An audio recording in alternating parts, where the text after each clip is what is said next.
Վերջին ամիսներին Հայաստանում գնաճը մեծ տեմպերով շարունակվում է։ Ապրիլին այն կազմել է 5,3%։ Ազգային ժողովում Կենտրոնական բանկի գործունեության վերաբերյալ տարեկան հաղորդումը ներկայացնելիս հայտարարել է Կենտրոնական բանկի նախագահ Մարտին Գալստյանը։ 26 թվականի սկզբից զգալիորեն ավելացան անորոշություններն ու ռիսկերը կապված մերձավոր արևելքի հակամարտության շուրջ լարվածության սրման, էներգակիրների գների և դրանց տատանողականության էական աճի և առևտրային ուղիների սահմանափակման հետ։ Այս գործոնների գերակշռող ազդեցությամբ պայմանավորված հիմնական գործընկեր երկրներում սրվում են տնտեսական աճի հեռանկարների հետագա վատթարացման և գնաճի միջավայրի զգալի ընդլայնման ռիսկերը։ Միաժամանակ Հորմուզի նեղուցի խափանումները ազդում են ոչ միայն էներգակիրների, այլ նաև գյուղատնտեսության համար էական նշանակություն ունեցող ապրանքների վրա, որի պայմաններում առկա է նաև պարենային ապրանքների գների աճի ռիսկ։ Կենտրոնական բանկի նախագահը նշում է տնտեսական աճն ԱՄՆ-ում վերջին եռամսյակում որոշակիորեն դանդաղել է, իսկ Եվրագոտում տնտեսական աճը շարունակել է թուլանալ։ Ռուսաստանում տնտեսական ակտիվության ցուցանիշները վկայում են առաջին եռամսյակում տնտեսական աճի դանդաղելու և ներքին պահանջարկի զգալի թուլանալու մասին։ 2026 թվականի առաջին եռամսյակում Հայաստանում շարունակում է արձանագրվել բարձր տնտեսական ակտիվություն, որին մեծապես նպաստում է շինարարության և ծառայությունների ճյուղերի բարձր աճ։ Նշեմ, որ վերջին ամիսներին ծառայությունների ճյուղում բարձր ակտիվությունը ուղեկցվում է կառուցվածքային նկատելի տեղաշարժերով դեպի առավելապես պահանջարկի ընդլայնմամբ շարժվող ենթաճյուղեր, մատնանշելով տնտեսությունում հարաբերականորեն բարձր ներքին պահանջարկի պայմանների առկայությունը։ Ավելին, նկատվում են նաև արտաքին պահանջարկի որոշակի ընդլայնման ազդակներ,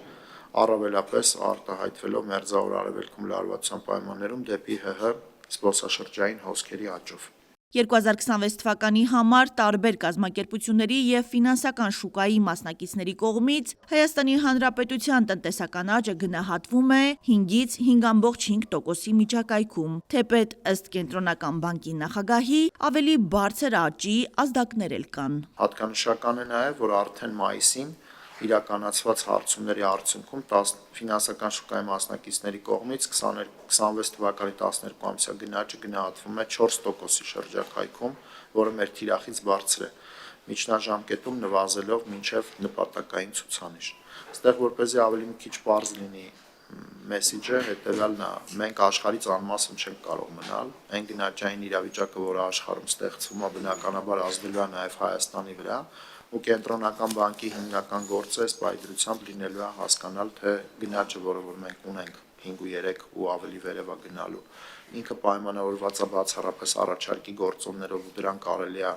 սպասել ու որոշակի ազդակ չտալ, թե եթե կան պահանջարկի գործոններ ներսում ֆիսկալով կամ արտաքինից եկող туриզմի աճով, մենք պիտի որոշակի արձագանք ունենանք դրա վրա։ Հայաստանում նկատվող ծառայությունների որոշակի գնաճը Կենտրոնական բանկի նախագահը պայմանավորում է թե ներքին և թե արտաքին պահանջարկի աճով։ ԿՊԱ-կան պատգամավոր Արուսյակ Մանավազյանը Կենտրոնական բանկի նախագահից հետաքրքրվում է։ Աշխարհում տիրող այս հակամարտությունների ֆոնին կարող է արդյոք մեզ մոտ վերաֆինանսավորման տոկոսային դրույթի վրա ազդեցություն ունենալ դա։ Շատ դժվար է կանխատեսել զարգացումները ուր մեզ կտանեն։ Մի բան ակնհայտ է, որ Իրան, Ամերիկայի Միացյալ Նահանգները հակամարտության ներքո Հորմուզի նեղուցի փակ լինելը, եթե նույնիսկ այսօր ավարտվի, իր ազդեցությունը դեռևս որոշակի ժամանակ շարունակվելու է, ու մենք դրա ազդեցությունը առաջարկի տեսանկյունից ունենալու ենք, այսինքն լինելու են որոշակի ապրանքներ, հիմնականում էներգակիրները,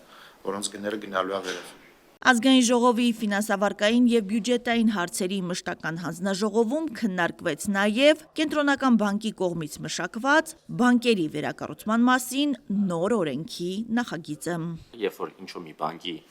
ֆինանսական վիճակը էապես վատթարանում է, միակ տարբերակը այդ իրավիճակը հանգուցալուծելու ըստ էության լուծարումն է։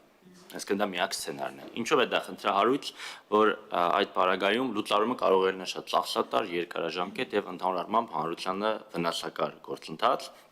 Դրա համար աշխարհի հաստատության երկրների մեծամասնության մեջ կա զուգահեռ սցենարը, որը որ կոչվում է վերակառուցման սցենար, իր ներքո մի քանի գործիքներով, այսինքն ոչ թե բանկը լուծարում ես, այլ ինչ որ միջանկյալ գործիքներ ես կիրառում, որպեսզի պահպանելով կայունությունը միաժամանակ հարցը վերջնականապես լուծել։ Արմեն Նուրիբեկյանը չի բացառում, իհարկե դեպքեր կլինեն, երբ բանկը կլուծարվի, իսկ ինչ գործիքակազմ կկիրառվի բանկը չլուծարելու համար։ Առաջինը դա բանկի կամ դրա մի մասի վաճառք, այսինքն սա ըստ էության ամենապարզ գործիքն է, որ երբ որ ինչ-որ բանկը խնդիր ունի, ըստ էության կենտրոնական բանկը իրավասություն ունենում վերցնել եւ այդ մի մասը վաճառել։ Երկրորդ գործիքը ժամանակավոր ստեղծվող կամուրջ բանկն է, որին փոխանցվում է բանկային բնականոն գործընթացներից մեկուսացված խնդիրը։ Երրորդը դա ակտիվների առանձնացումն է, այստեղ այն պարագանա, որ այսինքն բանկ են ստեղծելու կարիք չկա, այսինքն այս բանկային գործառնությունների խնդիրը չկա, պարզապես հեշտ կարող եք այդ պրոբլեմատիկ բանկի ակտիվները լավ եւ վատ մասերի բաժանել։ Այդ դեպքում ստեղծվում է մի հատ այլ ակտիվների կառավարիչ կամ ինչ-որ մի ֆինանսական կառույց, որը որ բանկ չի։ Ներքին աջակցությունը դա 4 գործիքի տեսակն է, այստեղ իմաստն այն է, որ երբ որ կան կոպիտ ասած բանկի մասնակիցներ, բաժնետերեր, կան պարտատերեր եւ ավանդատուներ, այս գործիքի պարագայում պարտատերերից որոշներին